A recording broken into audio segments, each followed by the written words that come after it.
ভাই, শামীম চাচারে তো কোনোভাবে হুমকি দামকি কম দিলাম না, কিন্তু হে তো জমিটা ছাড়তে কোনোভাবেই রাজি হইতেছে না। মাহফুজ রে, মানুষের রাজি করার হুমকি দামকি ছাড়াও আরো অনেক উপায় আছে। মিষ্টি কথা কয়ে দেখ, হয়তো রাজি হইতেও পারে। বুঝছি বড় ভাই, আপনার আর কিছু কইতে হইব না, আমি যা করার তা করতেছি। আচ্ছা ঠিক আছে, সামনে নির্বাচন, আমাকে পার্টি অফিসের জন্য ওই জায়গাটাই আমার লাগবে। যা করার তাড়াতাড়ি কর।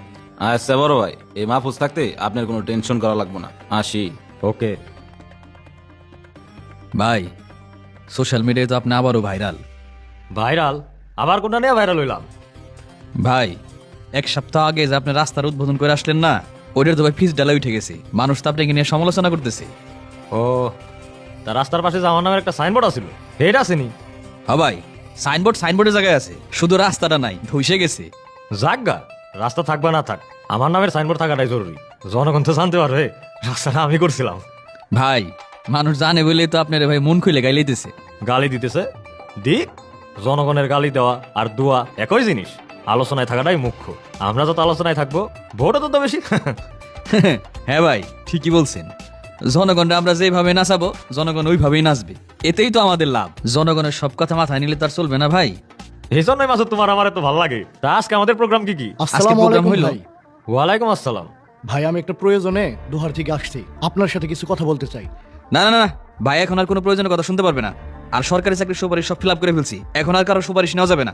আমি কোনো সুপারিশের জন্য আসি নাই। আমার আব্বুর নাম সিরাজুল ইসলাম, আপনি তাকে চিনেন? দোহার সিরাজুল? ও সিরাজ, ও তো আমার কলেজের বন্ধু। তা তোমার বাবা কেমন আছেন? আলহামদুলিল্লাহ, বাবা ভালোই আছেন। আমি আসলে মানুষের সেবা করতে চাই, আর সাধারণ মানুষের সেবা করার জন্য সবচেয়ে ভালো মাধ্যম রাজনীতি। এই জন্যই বাবা আমাকে আপনার কাছে পাঠাইছেন।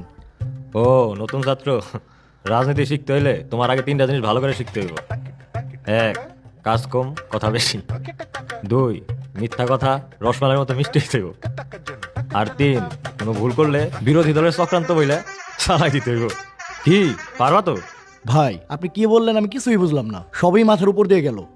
আমি প্রকৃতপক্ষেই মানুষের পাশে থাকতে চাই। মানুষের পাশে তো থাকবাই, তবে সেটা মানুষের প্রয়োজনে না, নিজের প্রয়োজনে। সেলফিতে যত বেশি মানুষের সাথে সেলফি তুলবা, তত বেশি জনপ্রিয়তা পাবা। ভাই, এই পোলা তো দেশপ্রেমিক পোলা। আমগো মডার্ন পলিটিক্সে তো দেশপ্রেমিকদের চলবো না তো। আমাদের মডার্ন পলিটিক্সে লাগবে আমাদের মতো চরিত্রের লোক ভাই। জব্বর এখন কথা কইছো মাসুদ, কিন্তু আমার বন্ধুর ছেলে, একটু শিখাই পড়াই দিও। ঠিক আছে ভাই, আর তোমার চরিত্রে তো ব্যাপক পরিবর্তন আনতে হইব। যেহেতু আসতে চাইতেছো, কাল একটা প্রোগ্রাম আছে, সকাল 9টায় চলে আইসো। আচ্ছা ঠিক আছে ভাই, আসসালামু আলাইকুম। ওয়ালাইকুম আসসালাম। ভালো ছেলে পেলে করবে চাকরি, না তার রাজনীতিতে আসতে হবে। দেশ চালাবো আমরা। যাই হোক, কি প্রোগ্রাম আছে বের করো।